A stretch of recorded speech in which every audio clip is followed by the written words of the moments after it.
પ્રકરણ નંબર 4 એમાં સ્વાધ્યાય 4.2 અવયવીકરણની રીતે ઉકેલ છે. આપણે આગળના લેક્ચરની અંદર જોયા કે અવયવનો ઉપયોગ કરી અને કઈ રીતે ઉકેલ મેળવી શકાય. હવે અવયવીકરણની રીતનો જ ઉપયોગ કરી અને આવા જે કૂટ પ્રશ્ન આપેલા હોય, બહુપદીમાં પણ આપણે કૂટ પ્રશ્નો આવ્યા છે, તો જે કૂટ પ્રશ્ન આપેલા હોય દ્વિચલ સુરેખ સમીકરણ યુગમાં આપણે જે લીધા છે એની અંદર કૂટ પ્રશ્ન ભણ્યા છે. આમાં પણ કૂટ પ્રશ્ન છે. જો પેલામાં બે શરતો આપેલી હશે એટલે એમાં બે ચલ હશે x અને y, જ્યારે દ્વિઘાત છે એમાં એક ચલ ધારવાળો, માત્ર x છે એ ચલ ધારવાળો. તો ચાલો હવે જોઈએ આપણે સ્વાધ્યાય 4.2 ના દાખલા નંબર 3. રકમ પહેલા સમજવાની બરાબર, શું ધારવું પડશે. આપેલી શરત ઉપરથી આપણે દ્વિઘાત સમીકરણોની રચના કેમ કરવી એ સ્વાધ્યાય 4.1 છે એમ આપણે શીખી ગયા છીએ. તો ચલો પહેલા આપણે રકમ જોઈએ. બે એવી સંખ્યાઓ શોધો કે જેમનો સરવાળો 27 અને ગુણાકાર 182 થાય. મિત્રો આપણે સંખ્યા એવી શોધવાની છે કે જેમનો સરવાળો 27 થતો હોય. તો હવે એમાંની એક સંખ્યા છે ધારી લેશું આપણે x. તો બીજી સંખ્યા કઈ થાય? દાખલા તરીકે કોઈ એક સંખ્યા, બે સંખ્યાઓનો સરવાળો છે 40 થાય છે, એમાંની એક સંખ્યા છે 15 છે. તો બીજી સંખ્યા શોધવી હોય તો શું કરતા આપણે? તો કે એક સંખ્યા 15 હોય, સરવાળો 40 હોય, તો બીજી સંખ્યા શું આવે? 40 - 15 કરો એટલે બીજી સંખ્યા છે મળી જશે. તો અહીંયા પણ આપણે જે બે સંખ્યાઓનો સરવાળો 27 હોય એમાંની કોઈ એક સંખ્યા છે x ધારી લેશું. એટલે જેમનો સરવાળો 27 થાય તેવી બે સંખ્યાઓ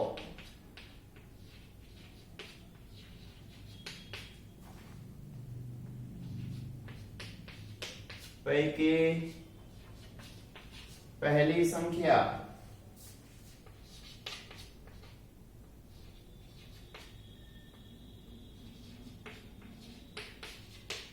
ધારો કે x છે.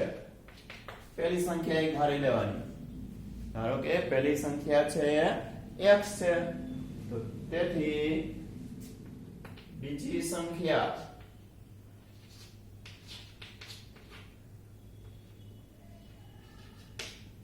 શું આવશે? તો કે આગળ આપણે સમજ્યા તેની જેમ 27 - x બીજી સંખ્યા થશે. તો મિત્રો અહીંયા શરત આપેલી છે. ચલો હવે તેમનો ગુણાકાર 182 થાય છે, શરત આપેલી છે. એટલે શરત લખી નાખશું આપણે. તેમનો ગુણાકાર 182 થાય છે. મિત્રો તેમનો એટલે બંને સંખ્યાઓનો ગુણાકાર x અને 27 - x, તેનો ગુણાકાર એટલે x ગુણ્યા 27 - x બરાબર 182. ચાલો એનો ગુણાકાર 182 થયો. હવે x વડે ગુણાકાર કરીશું બંને સાથે. x ગુણ્યા 27 27x માઈનસ x ગુણ્યા x x વર્ગ બરાબર 182. મિત્રો અહીંયા માઈનસ x વર્ગ છે, આપણે આ ડાબી બાજુ છે અને જમણી બાજુ લઈ જઈએ તો 27x વર્ગ માઈનસ x વર્ગ છે, 27x માઈનસ x વર્ગ છે. એની સામે લઈ જઈએ તો માઈનસ છે એ પ્લસ થશે. 27x પ્લસ છે તો માઈનસ થશે. અને 182 એટલે કે 182 છે એ સામે હતા. તો મિત્રો હવે 182 ના ભાગ અવયવ પાડીશું આપણે. 182 ના ભાગ જેનો સરવાળો થઈને 27 આવે. જો ડાયરેક્ટ ના આવડે તો 182 ના રીતે અવયવ છે પાડીશું આપણે. પેલા 2 વડે ભાગ ચાલે છે. 2 નવા 18 અને 2 એકુ 2 91 આવ્યા. હજુ અહીંયા 7 વડે 13 સત્તા 51 અને 13 એકુ 13 એટલે આપણી પાસે અવયવ મળ્યા 2 7 અને 13. તો એ જો અહીંયા 27 થવા જોઈએ. જો ખ્યાલ આવી જશે, અંદાજ આવી જશે, આ બેનો ગુણાકાર કરો તો શું થાય? 7 દો 14 ને 13. તો 14 અને 13 બંનેના ભાગ થશે. 14 ને 13 27. સરવાળો એટલે બંને ભાગની નિશાની મધ્યમ પદની. બંને માઈનસ છે એટલે માઈનસ થશે. ચલો અંશમાં પ્રથમ પદનો સહગુણક લેશું x. અહીંયા અંશમાં પ્રથમ પદનો સહગુણક 1. છેદ કઈ ઉડતા નથી એટલે x વર્ગનું વર્ગમૂળ x. અવયવ પડશે શું થશે એના પરથી અવયવ? તો કે x - 14 અને x - 13. પેલા -13 લઈએ એટલે x - 13 અને x - 14 બરાબર 0. તો બંને કૌંસ બરાબર 0 મૂકીએ એટલે કે x - 13 બરાબર 0 અથવા x - 14 બરાબર 0. તો મિત્રો અહીંયા x ની કિંમત મળી આપણને. કઈ કઈ મળશે? તો કે x બરાબર 13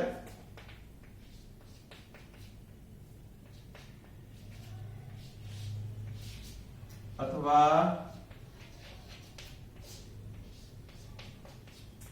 x બરાબર 14. એટલે અહીંયા આપણને x છે એની બે કિંમતો મળી. તો x એટલે શું છે? તો કે પહેલી સંખ્યા જે આપણે પહેલી સંખ્યા ધારેલી છે એ 13 હોઈ શકે અને 14 હોઈ શકે. એટલે હવે એના પરથી આપણે નક્કી કરીશું કે કઈ કઈ સંખ્યાઓ છે. એટલે પહેલી સંખ્યા છે જો 13 હોય તો બીજી સંખ્યા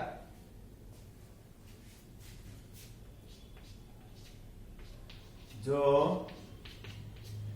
x બરાબર 13 હોય તો પેલું આપણે લેવાનું x બરાબર 13 હોય તો, કારણ કે બે જવાબ આવ્યા છે અહીંયા 13 અને 14 બંને. તો આપણે x ના બે જવાબ આવ્યા એટલે બંને માટે જવાબ શોધવા પડે. એટલે x બરાબર 13 હોય તો પહેલી સંખ્યા બરાબર x બરાબર 13. હવે બીજી સંખ્યા કઈ થશે એના પરથી? તો કે એમાંથી બાદ કરવાના અને બીજી સંખ્યા આપણે જે બીજી સંખ્યા માટે શું લીધું છે લઈ લ્યો. તો બીજી સંખ્યા બરાબર 27 - x એટલે કે 27 - 13 કેટલા થશે? 27 માંથી 13 જાય તો 14. એટલે જો x બરાબર 13 હોય તો પહેલી સંખ્યા 13 અને બીજી સંખ્યા 14. હજી બીજી આપણે કિંમત લીધેલી છે કે જો x બરાબર 14 હોય તો,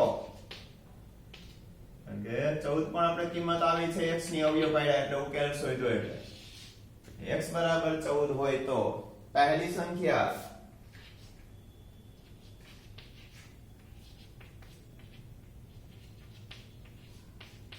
x બરાબર 14 અને બીજી સંખ્યા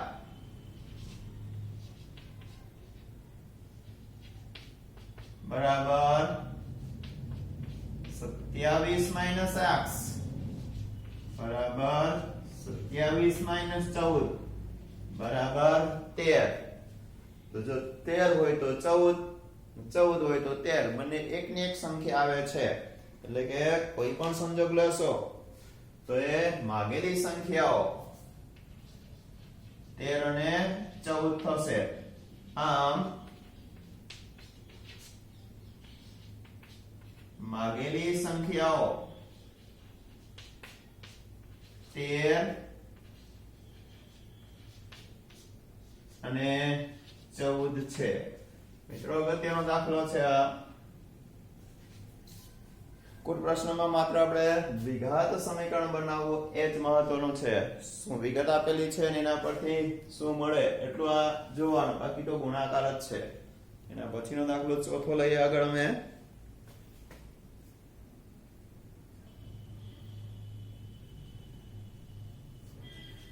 ચલો ચોથો દાખલો તે પણ અગત્યનો બોર્ડ માટે. જેના વર્ગોનો સરવાળો 365 થાય એવી બે ક્રમિક ધન પૂર્ણાંક, જો બરાબર સમજો, બે ક્રમિક ધન પૂર્ણાંક સંખ્યાઓ શોધો. આગળ આપણે 4.1 છે સ્વાધ્યાયમાં, એમાં આપણે આવી ક્રમિક ધન પૂર્ણાંક સંખ્યાઓ કઈ કઈ ધારવી એ તમને શીખવાડ્યું હતું. તો ક્રમિક ધન પૂર્ણાંક સંખ્યા કઈ કઈ આવશે? પહેલી સંખ્યા x હોય તો બીજી સંખ્યા x પ્લસ 1, એક એક નો ફરક હોય. એટલે ધારો કે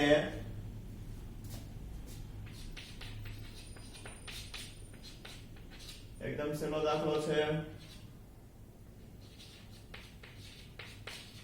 ધારો કે બે ક્રમિક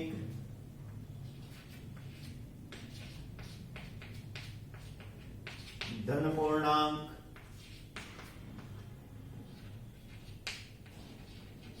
સંખ્યાઓ x અને કઈ થશે x પ્લસ 1 છે. બરાબર, ક્રમિક સંખ્યા x અને x પ્લસ 1 એકી સંખ્યા કે બેકી સંખ્યા કે બેનો ફરક હોય એમાં.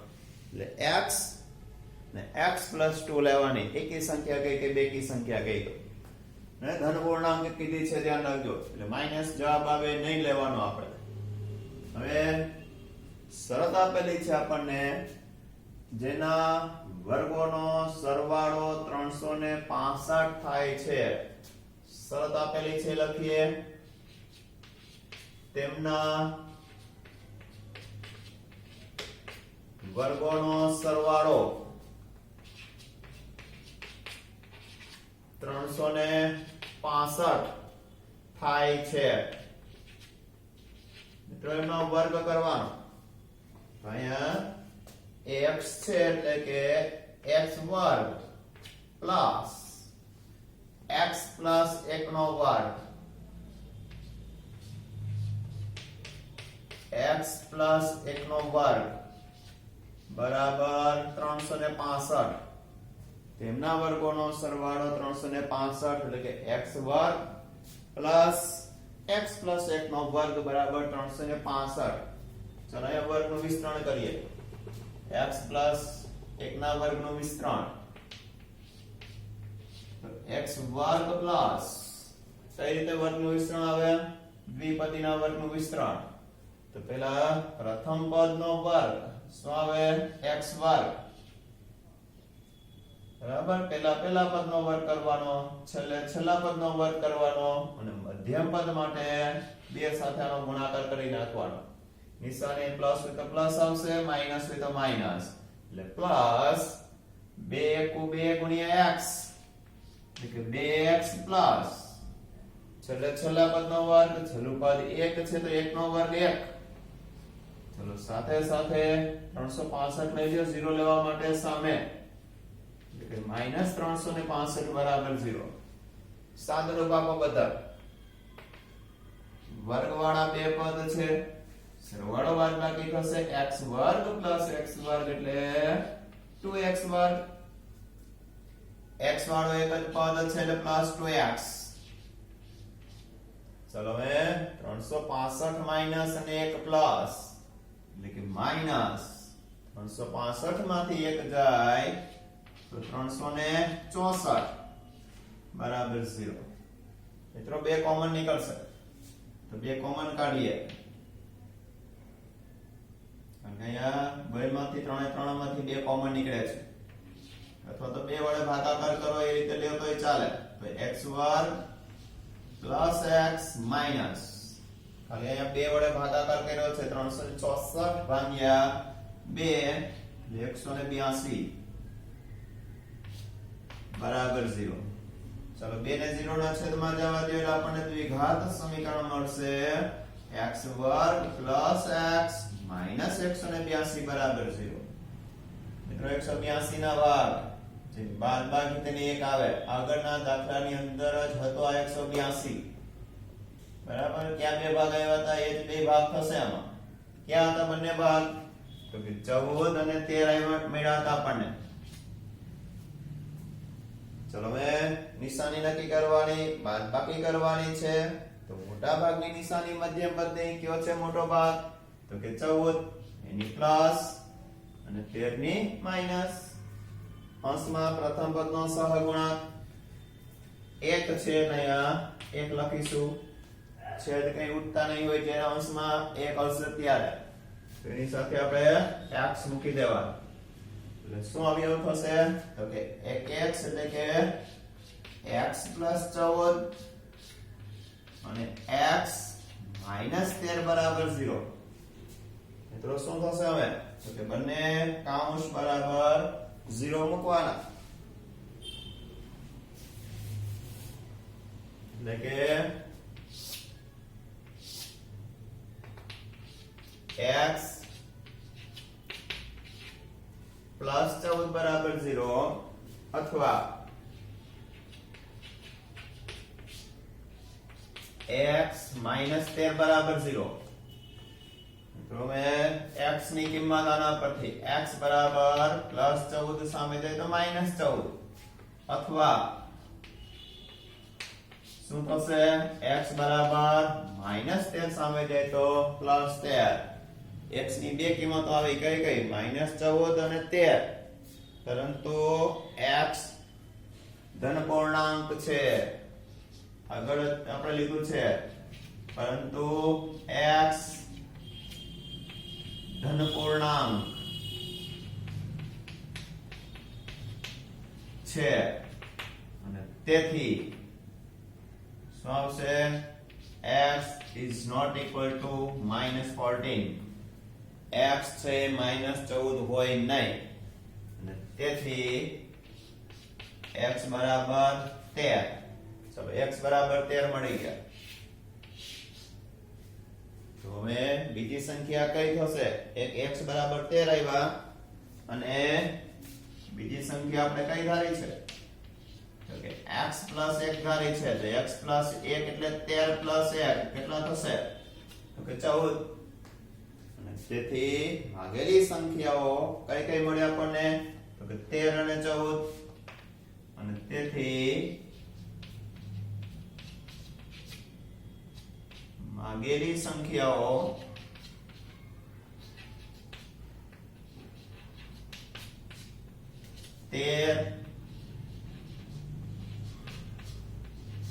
અને 14 છે. મિત્રો સરળ દાખલો છે, સૌથી વધારે પૂછાયો દાખલો છે આ.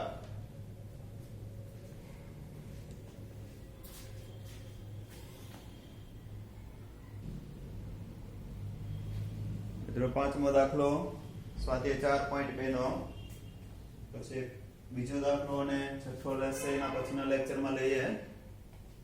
ચલો, એક કાટકોણ ત્રિકોણનો વેધ તેના પાયા કરતા 7 સેમી નાનો છે.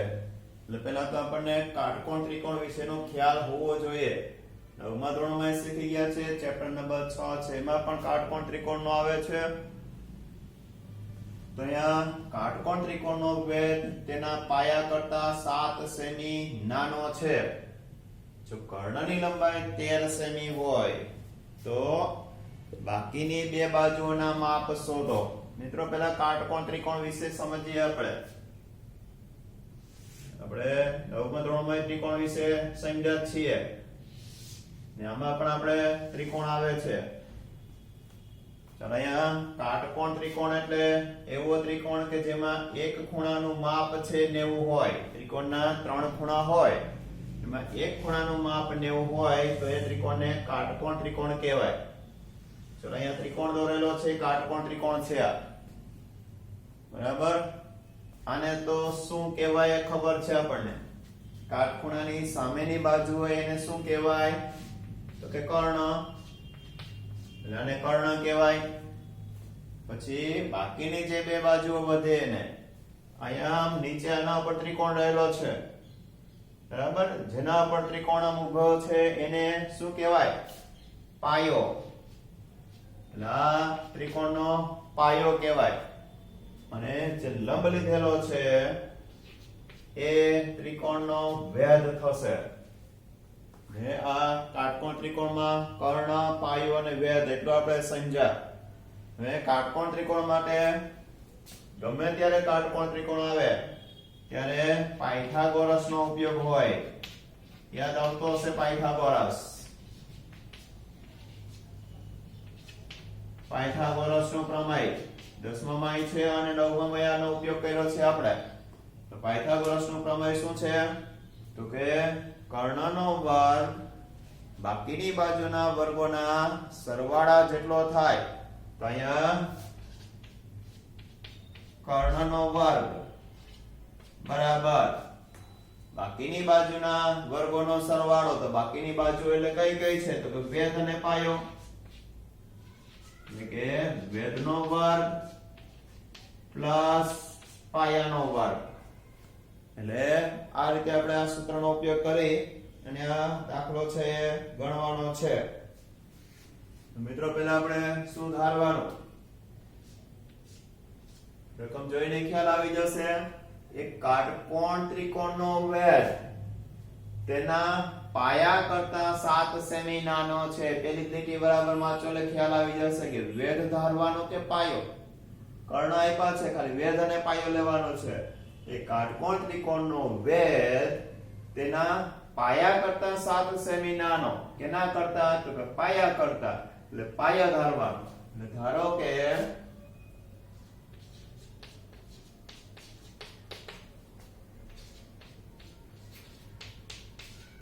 કાટકોણ ત્રિકોણનો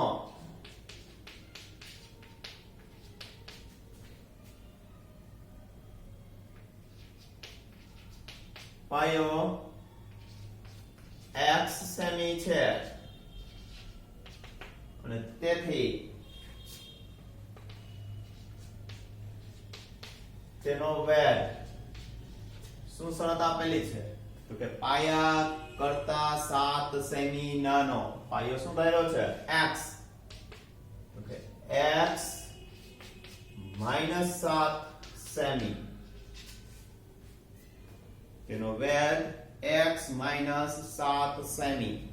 હવે ચલો કર્ણનું માપ આપેલું છે. કર્ણનું માપ બરાબર 13 સેમી. હવે કાટકોણ ત્રિકોણ આપેલો છે તો કાટકોણ ત્રિકોણ માટે પાયથાગોરસના પ્રમેય અનુસાર ચલો હવે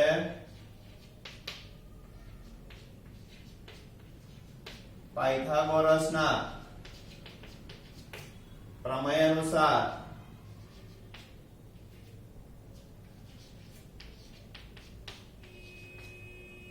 શું થશે? કર્ણનો વર્ગ બરાબર બાકીની બાજુના વર્ગોનો સરવાળો. તો બાકીની બાજુ છે કઈ છે? તો કે વેધ નો વર્ગ અને બીજું પાયો છે એટલે કે પાયાનો વર્ગ. મૂકી દે બધી કિંમત.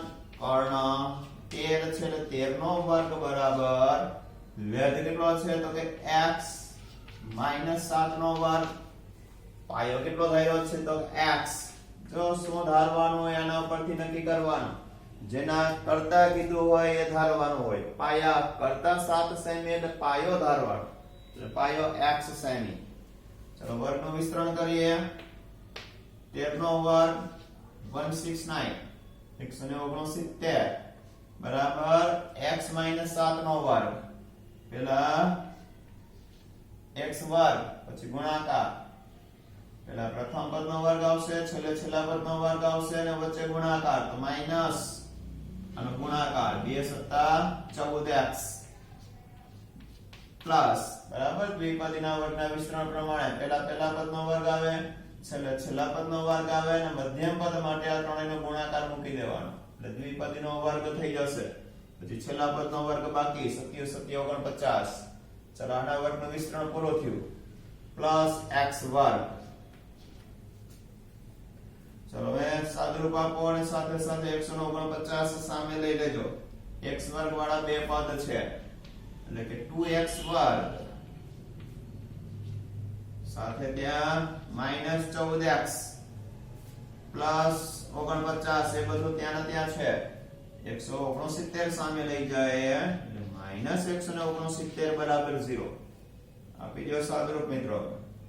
શું થશે તો કે 2x વર્ગ -14x માત્ર અહીંયા સાદુરૂપ આવશે. એક પ્લસ ને માઈનસ એટલે મોટી સંખ્યા માઈનસ બાદબાકી કરીએ 9 માંથી 9 જાય તો 0 6 માંથી 4 જશે તો 2 1 એટલે 120 બરાબર 0. બે કોમન નીકળશે. બે વડે ભાગાકાર કરવાનો.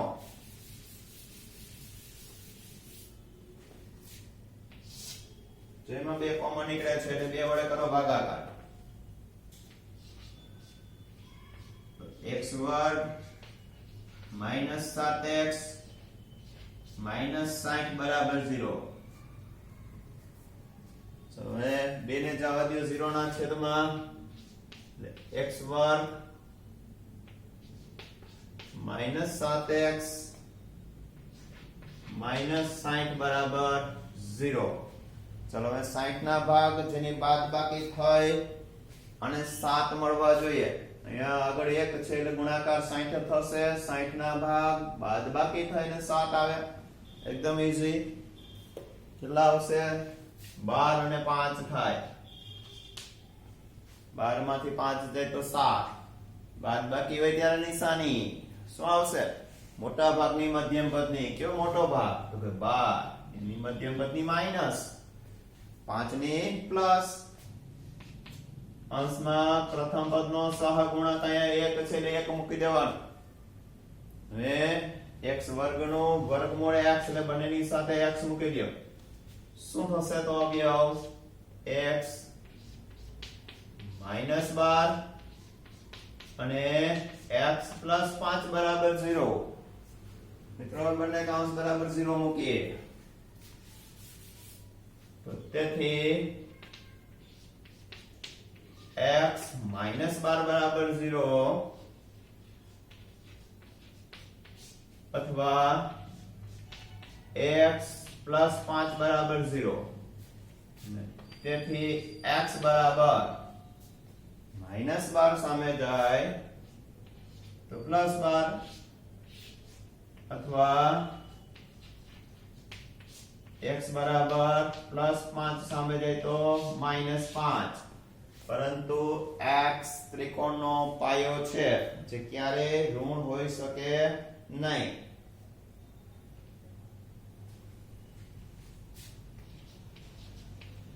પરંતુ ત્રિકોણના પાયાની લંબાઈ ઋણ ના હોય. તેથી x is not equal to -5. 5 minus ના હોય. તેથી x બરાબર 12. તેથી ત્રિકોણના પાયાની લંબાઈ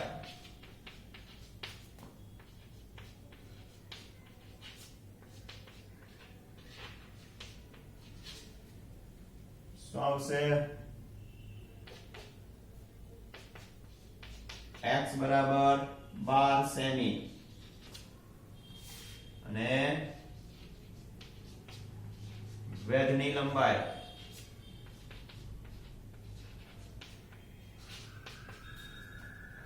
x - 7 12 - 7 બરાબર 5. પાછળ એકમ લખજો સેમી. અહીંયા સેમી છે આ સેન્ટીમીટર. આ રીતે બાકીની બાજુના માપ થશે 12 સેમી અને 5 સેમી થશે. બાકીના બે કોઈ પ્રશ્ન છે દાખલા નંબર 2 અને છેલ્લો છઠ્ઠો એ પછીના લેક્ચરમાં લેશું.